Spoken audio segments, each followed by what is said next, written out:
민수기 2장 1절에서 9절 그리고 맨 마지막 절을 함께 읽겠습니다. 34절을 함께 읽도록 하겠습니다. 1절부터 9절은 교독하시고요. 34절은 함께 읽겠습니다.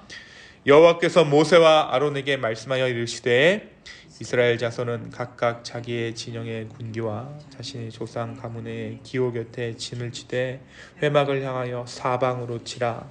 동방 해돋는 쪽에 진칠 자는 그 진영별로 유다의 진영의 군기에 속한 자라.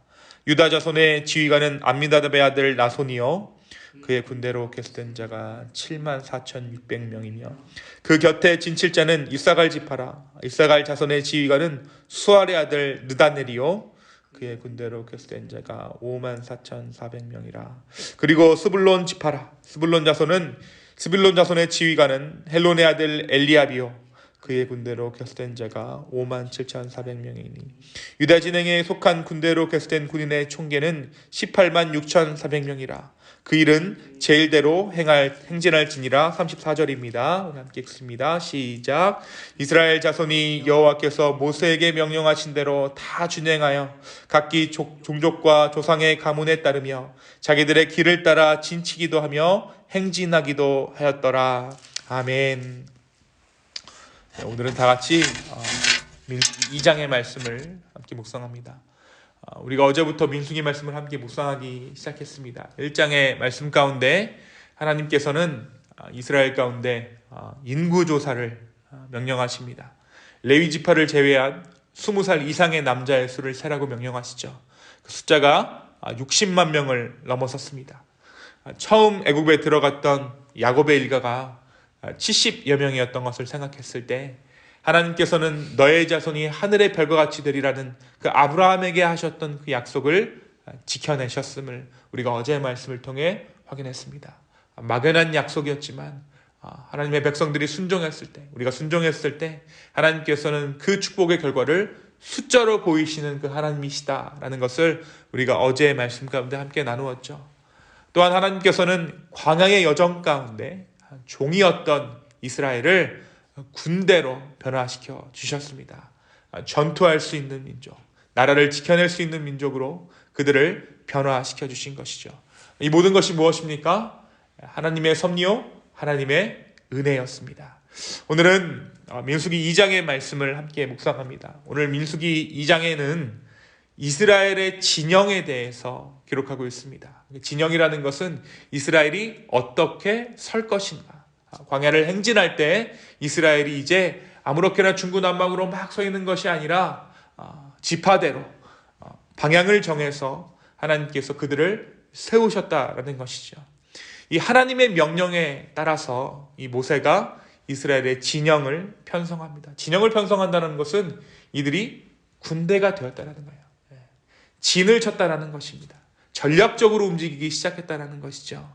근데 이 이스라엘의 진영의 중심, 이들의 전략의 중심에는 무엇이 있습니까? 이들의 중심에는 하나님의 성막이 있습니다.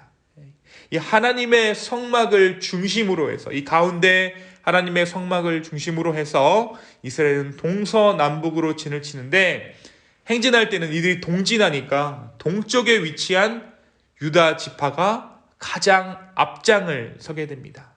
왜 그렇게 하셨을까요? 오늘 말씀에 보니까 이들의 숫자가 몇 명이라고 기록되어져 있습니까? 18만 6,400명. 이 2장의 전체 내용을 보면 이 유다 지파의 수가 가장 많습니다.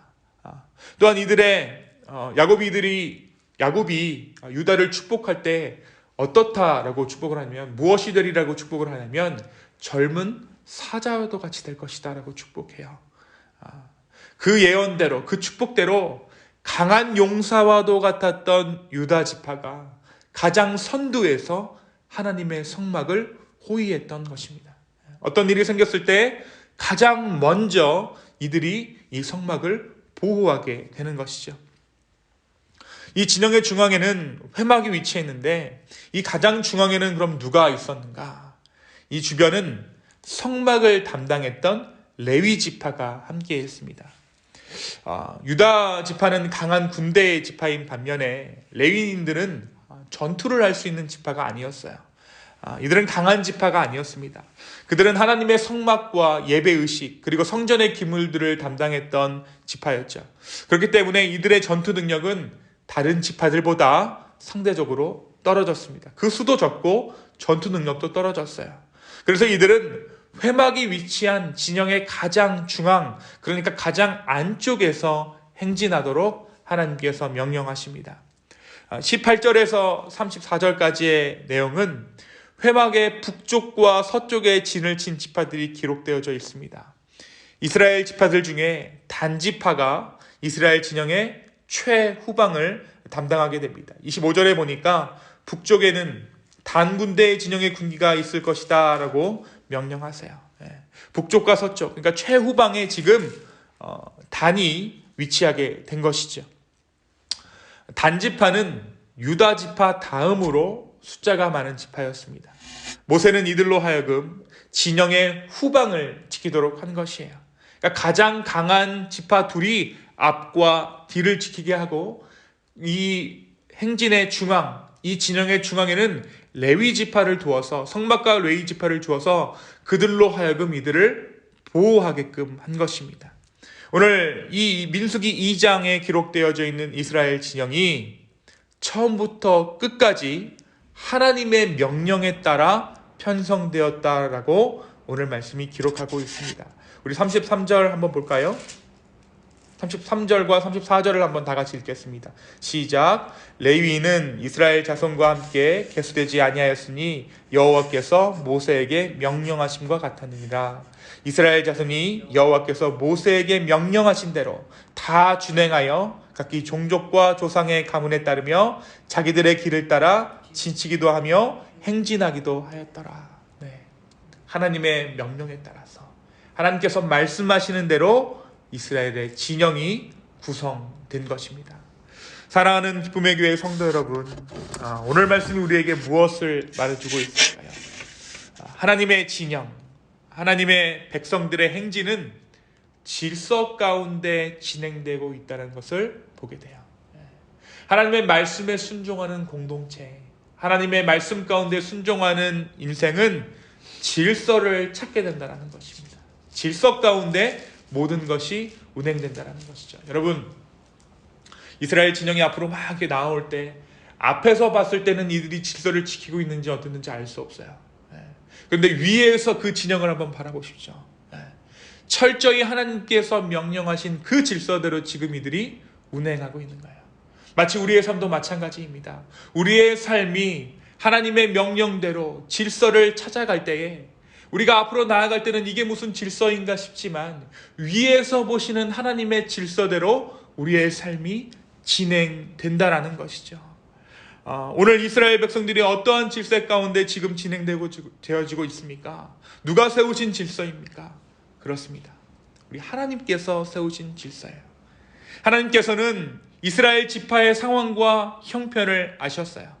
사실 인구를 세라고 모세에게 명령하신 이유도 이들의 숫자를 모르셔서 하나님께서 명령하신 것이 아니에요. 오히려 하나님은 이 인구조사를 통해 모세와 이스라엘 백성들 스스로가 하나님의 은혜를 눈으로 보게 하시고자 했던 것입니다. 하나님은 이들의 모든 상황을 아셨어요. 하나님 우리의 머리털까지도 세시는 하나님이십니다. 하나님은 이들은 모든 상황을 아시고 형편에 맞게 이들의 진영을 형성하신 것입니다. 강한 군사였던 유다지파는, 가장 인구가 많았던 유다지파는 선봉에서 그들을 인도하도록 하고, 그 다음 가는 단지파는 후방을 지키게 하십니다. 그리고 군사적인 능력이 없던 레위지파는 진영의 가장 안쪽에서 보호받게 하십니다. 이렇게 하나님은 모든 상황과 형편을 아시고 질서를 잡으시는 주님이십니다. 하나님의 인도하심을 따라가는 것은 우리의 삶에 하나님의 질서를 잡아가는 것입니다. 오늘 이 아침에 우리가 하나님의 질서를 사모하며 주님께서 내 인생의 규모를 잡아가시기를 간절히 소망하는 이 아침 되기를 예수님의 이름으로 축원합니다. 그런데 이 하나님의 질서에서 가장 중심이 되는 것을 오늘 말씀이 이야기하고 있죠. 오늘 이스라엘의 진영이 무엇을 중심으로 편성되어져 있는가? 그렇습니다. 이스라엘 진영의 가장 중심에는 하나님의 성막이 있었어요. 하나님의 임재가 있었다라는 것입니다. 이 말씀을 우리의 삶 가운데 적용한다면 우리의 삶 가운데 한가운데에 이 하나님의 말씀, 하나님을 향한 그 마음, 하나님의 임재가 중심에 자리 잡는다면 하나님은 우리의 삶의 질서를 잡아가신다는 것이죠. 오늘 우리의 삶의 우선순위가 흐트러져 있다면 다시 한번 하나님 중심으로 우리의 삶을 재편해야 한다는 것입니다. 우리보다 우리를 더 잘 아시는 하나님께서 정말 그 주님께 우리의 우선순위를 둘 때에 우리의 삶에 하나님께서 하나님의 질서를 잡아가시는 것입니다. 사랑하는 성도 여러분, 오늘 하루를 우리가 무엇으로 시작합니까? 오늘 하루를 말씀으로 시작하고 있어요. 말씀으로 하루를 시작하는 것, 하루를 기도로 시작하는 것, 내 삶에 하나님의 임재를 갈망하며 시작하는 것, 이 모든 것이 우리의 삶의 중심에 성막을 두는 일인 줄로 믿습니다. 그 하나님의 마음을 중심으로 주님은 우리의 삶의 질서를 잡아가실 것입니다. 이 모든 것이 하나님의 중심으로 이루어졌을 때 다른 모든 것들이 조각조각 맞추어져 가는 것이죠. 오늘 이 아침 나의 삶의 질서를 잡아가시는 주님을 한 걸음 한 걸음 따라갈 수 있는 저와 여러분 되기를 예수님의 이름으로 축원합니다. 오늘 말씀 마지막 절 보니까 조상의 가문에 따르며 자기들의 길을 따라 진치기도 하며 행진하기도 했더라. 이 말씀이 무엇입니까? 멈추기도 하고 가기도 했더라. 서기도 하고 가기도 했더라. 오늘 이 하나님의 말씀에 따라 우리가 서고 걷기를 주님의 말씀에 따라 순종하며 나아갈 수 있는 우리 모두 되기를 예수님의 이름으로 축원합니다. 이 시간 함께 기도하겠습니다. 주님, 모든 것이 뒤죽박죽 엉망진창이 되어버린 인생이 있다면 아버지 하나님, 오늘 이 말씀이 위로가 되기를 원합니다. 하나님의 말씀을 우리의 삶 중심에 두었을 때에 하나님께서 질서로 우리의 삶을 인도하신다는 사실을 우리로 하여금 깨닫게 하여 주시옵소서. 앞에서 보기에는 뒤죽박죽 엉망진창인 것 같지만 그러나 하나님 보시기에 질서를 잡아가고 있는 줄로 주여 믿습니다.